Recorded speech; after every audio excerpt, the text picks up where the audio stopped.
E aí, pessoal, beleza? Espero que estejam todos bem. Bem-vindos a mais uma aula. Nessa aula eu vou falar de harmônicos esféricos, logo depois da vinheta.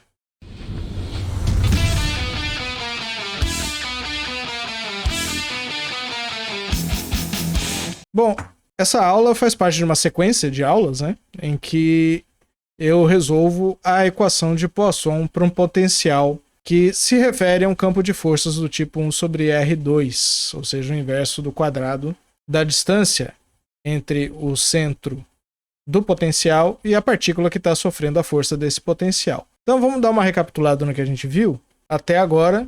E o que nós vimos é que a equação que é obedecida pelo potencial, seja ele gravitacional, da gravitação newtoniana ou eletrostático, é a equação de Poisson, do tipo 1 sobre R. Claro, 1 sobre R se refere ao potencial gerado por uma partícula pontual. Mas quando eu tenho uma distribuição de carga ou de matéria, esse potencial ele obedece a essa equação de Poisson, Nabla 2, U igual a um termo de corrente, que pode depender da densidade de matéria, né, no caso da gravitação newtoniana, ou densidade de cargas, no caso da eletrostática. É essa equação aqui.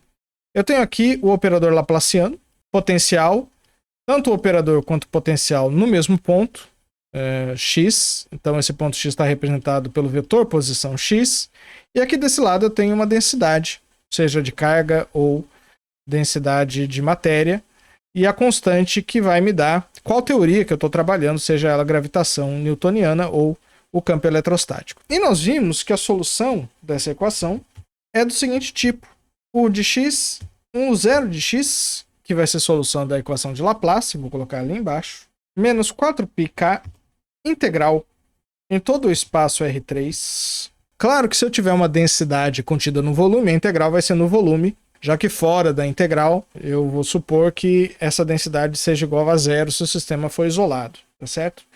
E aqui eu tenho o elemento de volume, que eu vou chamar de d3y, num ponto y qualquer, ρ de y, módulo de x menos y. Deixa eu colocar o d3y para cá. Na verdade, aqui eu vou ter um sinal de menos, também 1 sobre 4π. Né? Por quê? Porque essa parte da solução, como nós vimos no vídeo passado, ela faz parte da solução particular da equação de Poisson, que eu encontro a partir da função de Green. E a função de Green do operador laplaciano é menos 1 sobre 4π vezes esse termo, sem o ρ, né? A função de Green é esse termo aqui.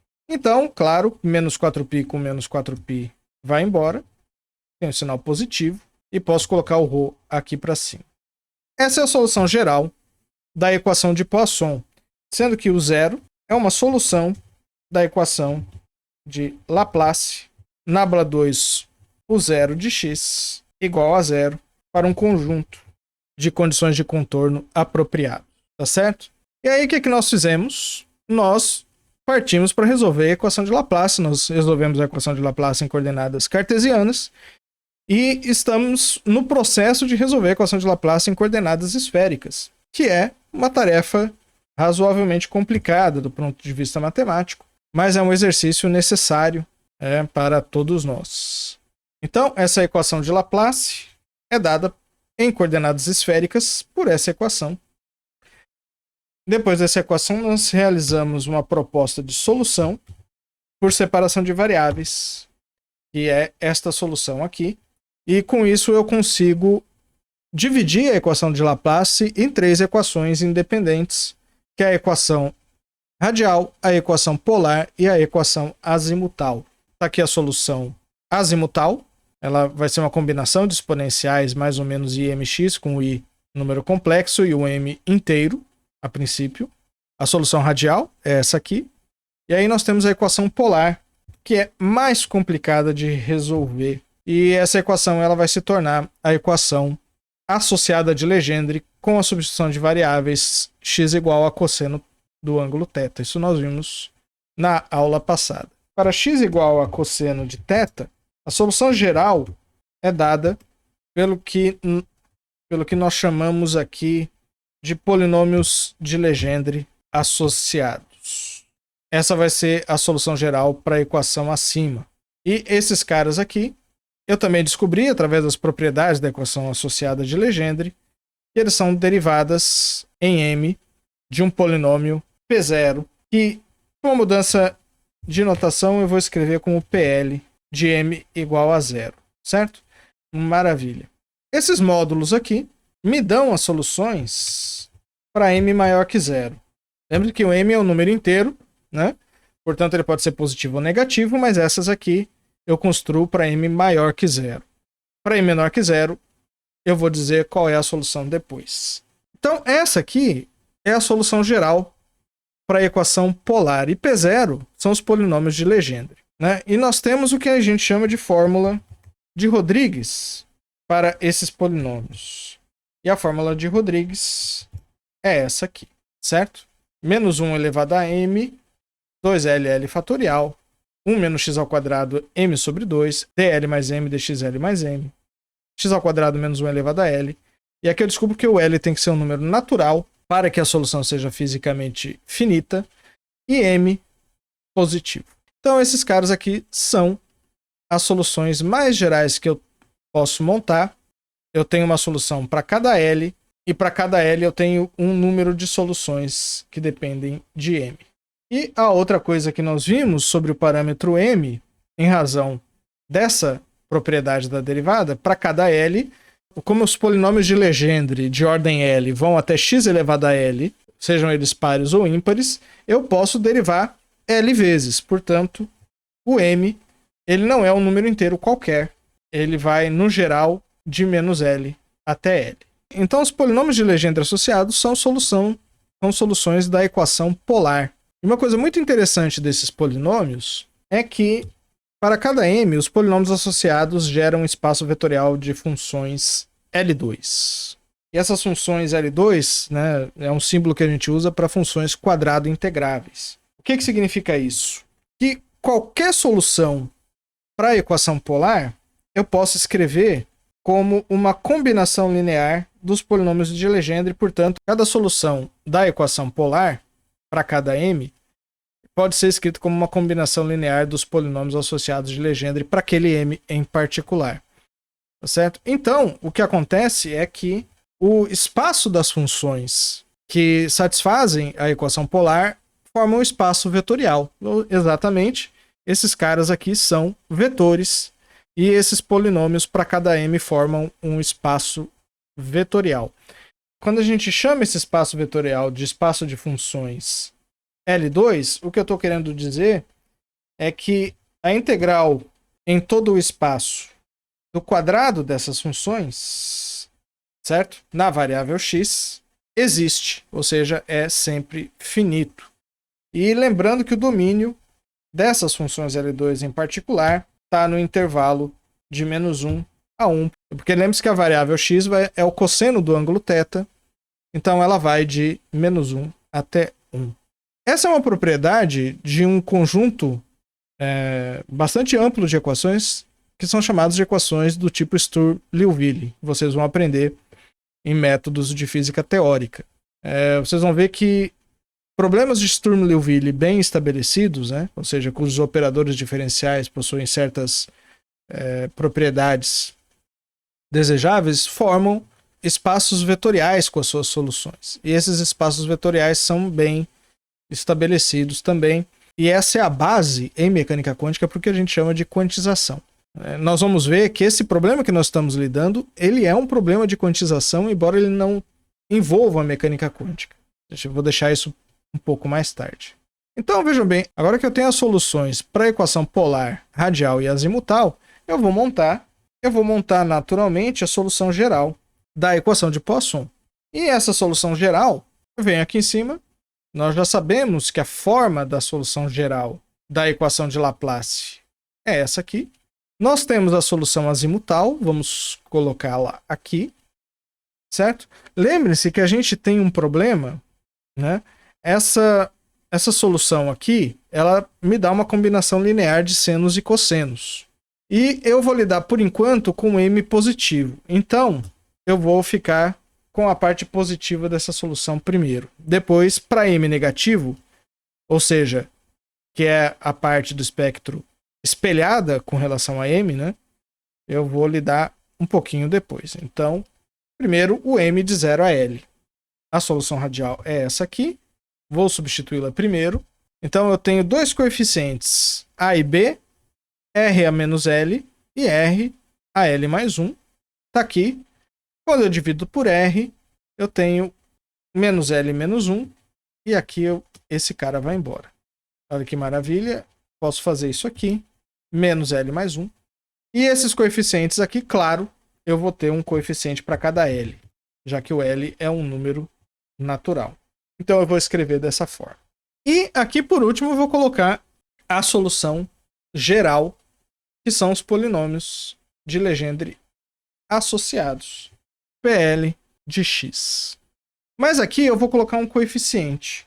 E a razão é muito simples. Eu vou querer uma normalização dessas funções, de forma que eu tenha uma normalização apropriada das minhas bases vetoriais. A escolha que eu vou fazer, mas outros autores fazem de forma diferente, é essa escolha aqui.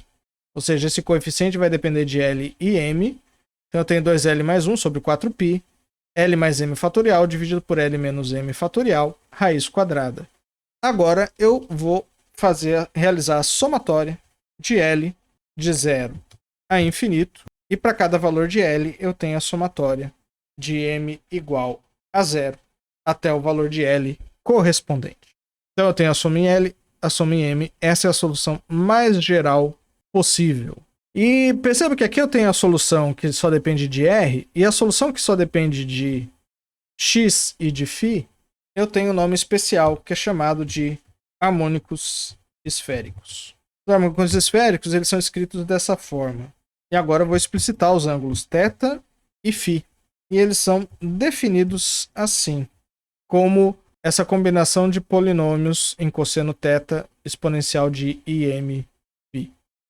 Esses são os harmônicos esféricos para m positivo. Maravilha. Os harmônicos esféricos eles formam também uma base vetorial de funções. Quais são as características dessas funções? Elas também são quadrado integráveis e elas dependem de duas variáveis, θ e φ. No domínio, θ de 0 a π e φ de 0 a 2π.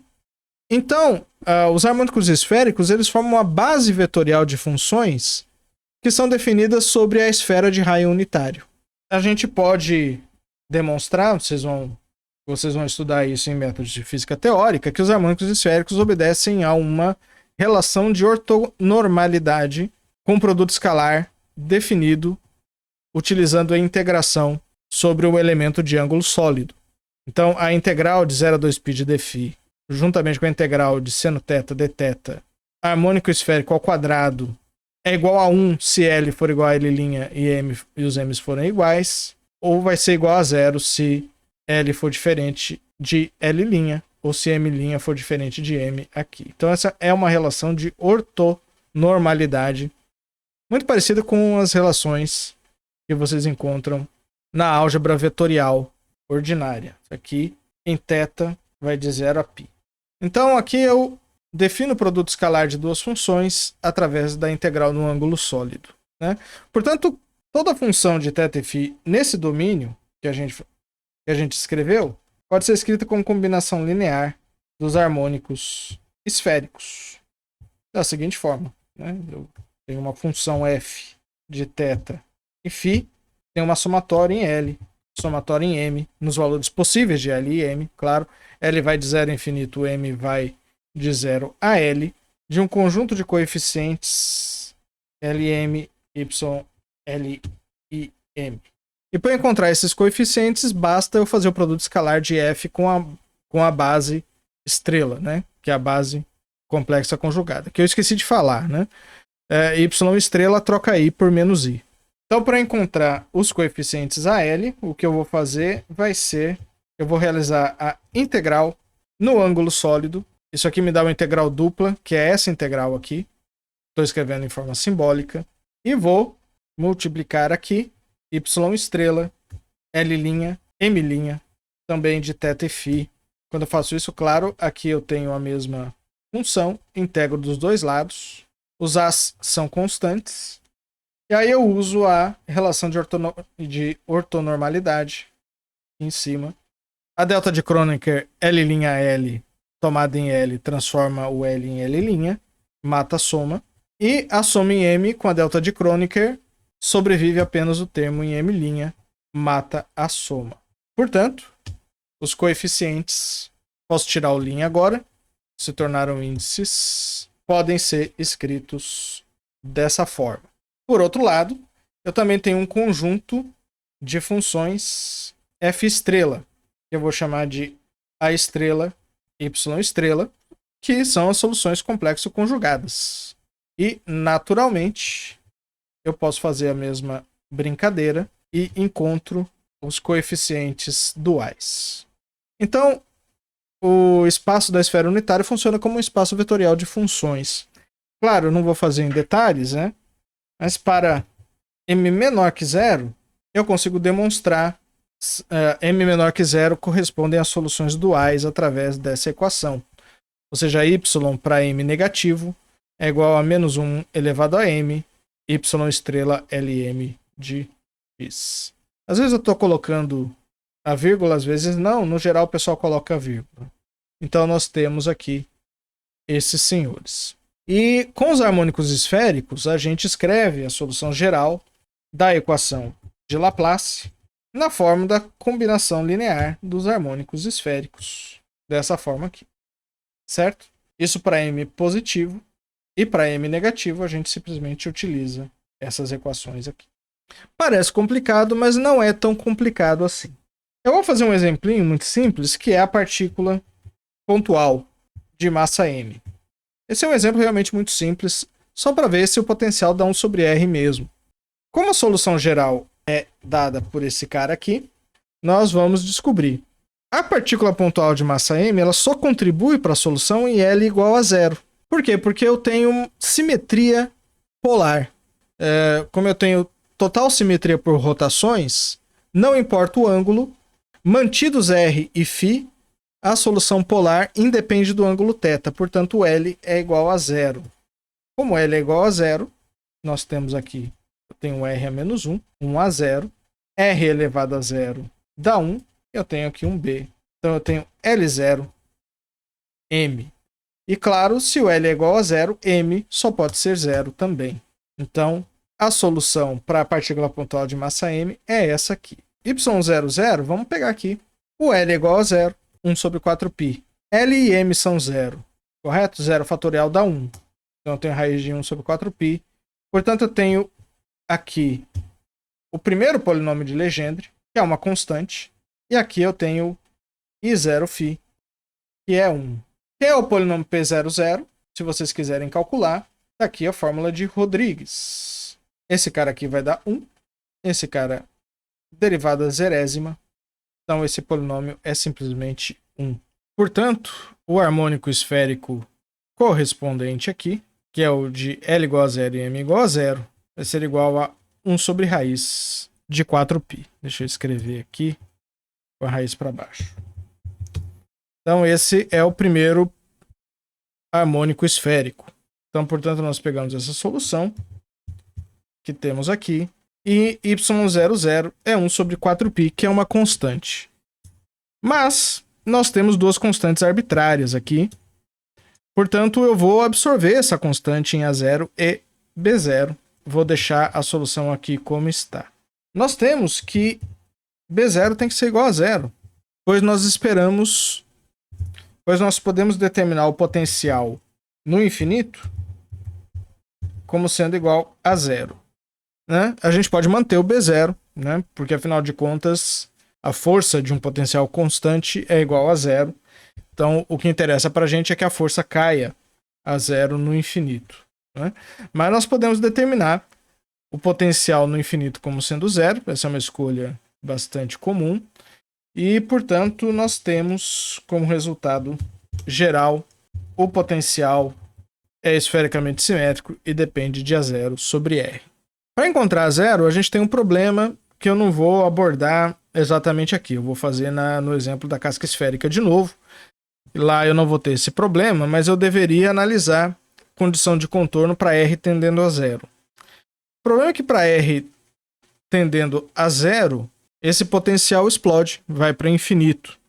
Se a gente partir da lei de forças, né, ou da lei de Coulomb, ou da lei da gravitação universal, e nós usarmos essa expressão para derivar, nós vamos ver que o A0 aqui ele vai ser simplesmente K vezes a carga total, tá, que é imersa no volume. E essa carga pode ser a massa, no caso gravitacional, ou a carga elétrica, no caso eletrostático. Né? Então a gente obtém aqui o potencial 1 sobre R, como a gente sempre obteve.